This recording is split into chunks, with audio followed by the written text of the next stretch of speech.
He who controls supply chain controls trade. And that is exactly what China has been doing since they started the Belt and Road Initiative. That's from our Fox Nation special streaming now, and it explores President Trump's efforts to block China's growing foreign influence in Latin America as he threatens to take back the Panama Canal. For more on this, let's get some insight from Gatestone Institute senior fellow Gordon Chang, who understands this better than any.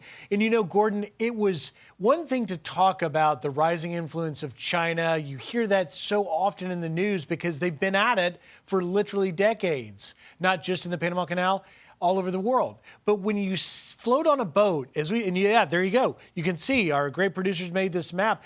China has control of ports in some 24 plus countries. So if you're worried about the Panama Canal, they say you should be worried about the Suez Canal, the Singapore Straits, the English Channel, and all ports in between. But when you're on a boat floating in the Panama Canal, as I can see these locks just a stone's throw the Chinese-controlled port, you begin to see the fears. How worried should this administration and really the rest of the country be about the rising influence of China?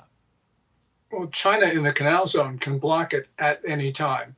And many people think that the first indication that China intends to use force in East Asia will be an accident in the canal blocking it, because the U.S. Navy will want to use that waterway to surge ships from the Atlantic to the Pacific fleets.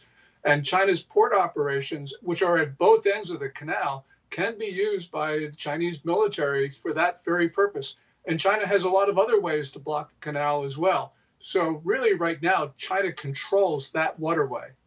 It's interesting, Gordon, when we talked to the administrator of the Panama Canal Authority, I asked him point blank, and this is in our special, I said, is China controlling the canal? He said, no, we're controlling the canal. And that, interestingly enough, even with the port, and you saw the two, so people can see, the Panama Canal connects the Atlantic and Pacific Oceans. That's why it's so valuable. But on both ends, at the Cristobal Point and the Balboa Point, you have this company, C.K. Hutchison, that leases these ports from Panama and has control.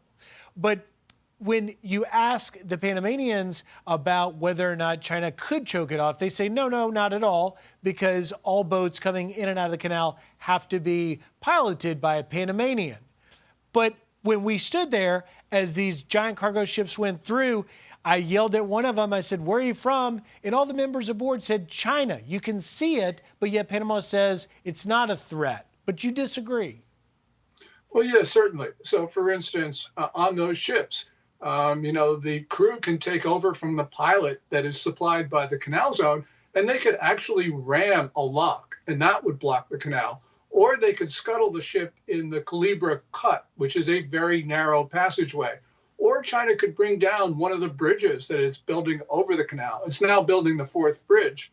And the Chinese military could take over those port operations in a second, which is what General Laura Richardson said in 2022 when she was the head of U.S. Southern Command. So, yes, China doesn't operate the canal, but it can control it. And that's the important thing. It's control.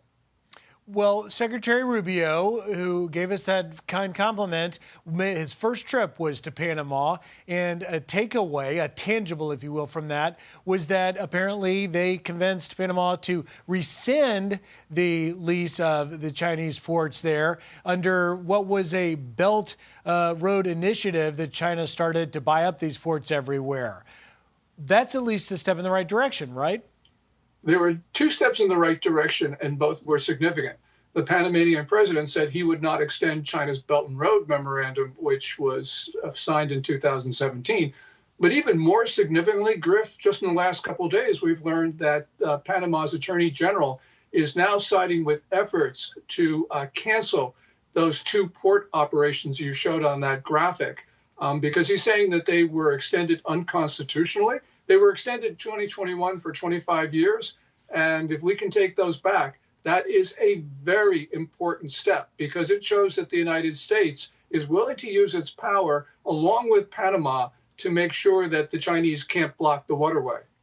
Bottom line, Gordon, When we heard that comment from Secretary Rubio, he said that he enjoyed the special and to expect some news in the coming months with it. Do you believe that President Trump is actually going to take the Panama Canal back? Well, we may not actually take the Panama Canal back, but if we have American businesses and port operators there, we will have the same control that China has now, and that's important. Remember, China took over the canal zone with people coming in with big checkbooks from Beijing. We should be doing the same thing. And lastly, actually, it's interesting you say that because the Panamanians said they'd like to work with the Trump administration to help their international maritime strategy, not just in Panama. Would that help? Yeah, it certainly would. And we have to do this across Latin America because in Latin America, China has 40 port operations. And one of those is within 100 miles of Palm Beach, Florida. And that's a $3.4 billion project in Freeport, Bahamas, which is not doing that well and which very well could end up being a Chinese military base unless we do something about it. Gordon Chang, always great insight. We will continue to follow this and have you on. It looks like we haven't heard the last of this situation. Gordon, thank you. Thanks, Griff.